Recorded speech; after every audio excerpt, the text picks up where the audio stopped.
You know when you're watching a movie and there are moments that are so impressive that you can't help but think, I wonder if that's real. Now, there are those of you that will think that briefly, continue watching the movie, and then go on and enjoy your lives. And then there are those of us who need to know if it's real.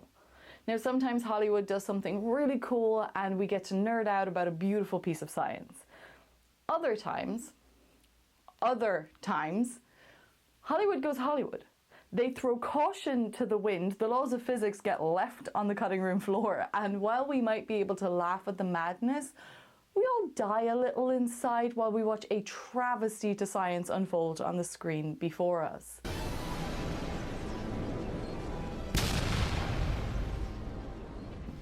Here is my top 5 list of the worst science moments in Moonfall. Now, this is by no means an exhaustive list.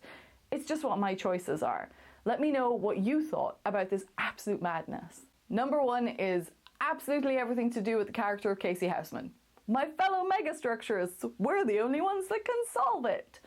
I am so sorry to John Bradley, like he really did everything he could with what he was given.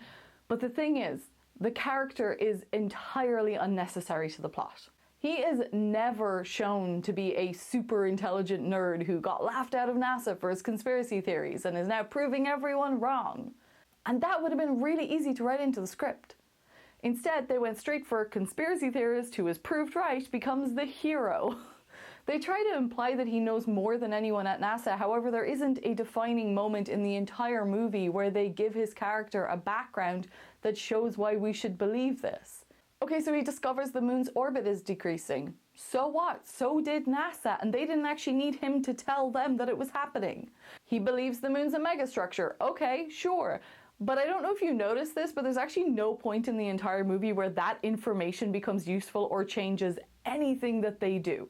He absolutely could have not been on that spaceship or just not been in the movie at all, and it wouldn't have changed anything about what happened. The only thing that his character affects is how they detonate the EMP at the end. Number 2, they have a scene where they say that it's going to be 3 months until the moon reaches the Roche limit. But then they say that the months will begin to shorten, so really it's actually 3 weeks, so that everything just happens within 3 weeks. Now, if the moon were to move closer to us, yes, our months would become shorter, but why is that? It's because the moon would orbit the Earth faster, so the way that we calculate a month would change. But this just changes the way that we define what a month is, it doesn't change anything about how much time actually passes. Just changing how we define the passage of a month doesn't change what a second is. So if the moon is moving towards us at a velocity that will take 3 months to reach the Roche limit, it will take 90 days by 24 hours by 60 minutes by 60 seconds, no matter how we choose to quantify what a month is. So it all should have just still happened within 3 months, which would have made a hell of a lot more sense. Number 3, you can't outrun gravity. Now if you were in a spaceship traveling at the escape velocity of a planet and you flew away, then yes, you could leave the gravitational well of the Earth. But on the ground, on the surface of this planet, you cannot hide behind a wall or in a shack to outrun gravity. If it's strong enough to pull a tractor, it is strong enough to pull the people. If it can pull a tree off you, it can pull you. It's so dumb. Okay, number 4. So they get to the moon, and lo and behold, it's a white dwarf being stabilized by a gyroscope. What? You can't use a gyroscope to stabilize a star. A gyroscope works for controlling the orientation of small, solid objects. A star is subject to complicated internal and external forces.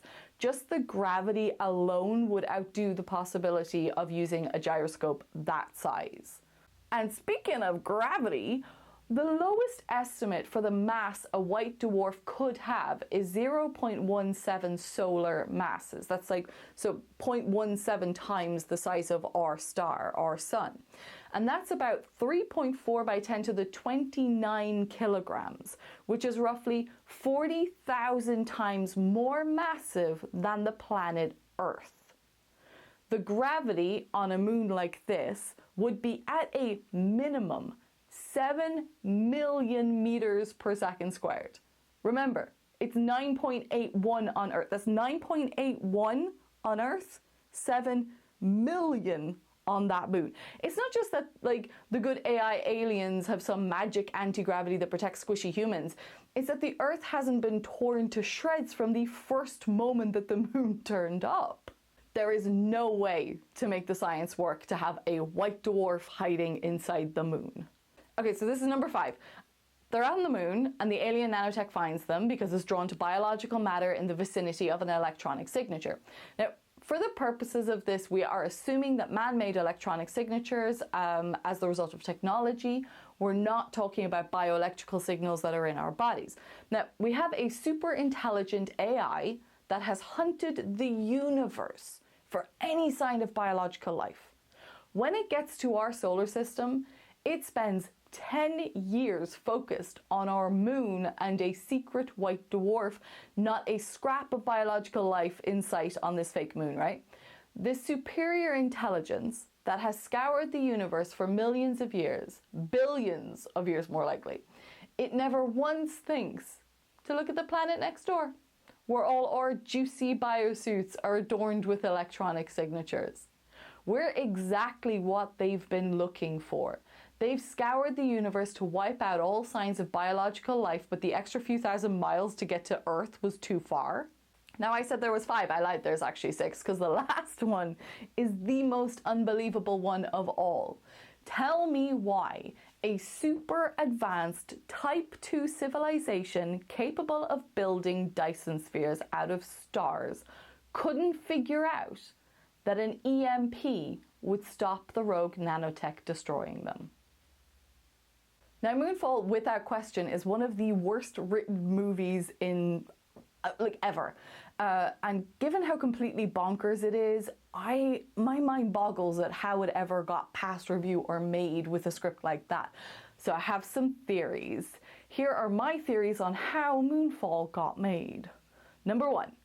It was written by the AI that are actually in the movie. They were doing it to become celebrities, and it's a soft launch for the big reveal that the moon really is a megastructure and we are the descendants of ancient aliens. You see, the AI knows that we're obsessed with celebrity culture, so they financed it with their own big historical gyro money, thinking that we'd then take the news better if it came from a movie star.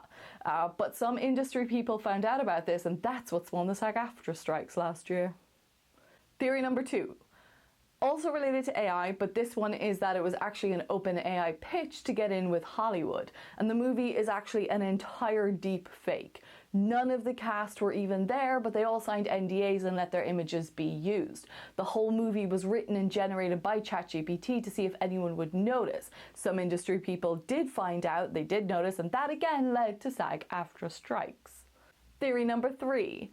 Emmerich had a Rachel from Friends moment, and he was actually writing 2 scripts. One was a disaster movie about the moon falling, and one was a space movie about super AI nanotech. But the pages got stuck together, and he accidentally made a trifle with layers of beef. Theory number 4. Emmerich actually planned to write a satire about conspiracy theories, but forgot to tell everyone else. So they took everything seriously, and then they all forgot to add humor and irony to the story. And number 5, and I think this is the most likely explanation.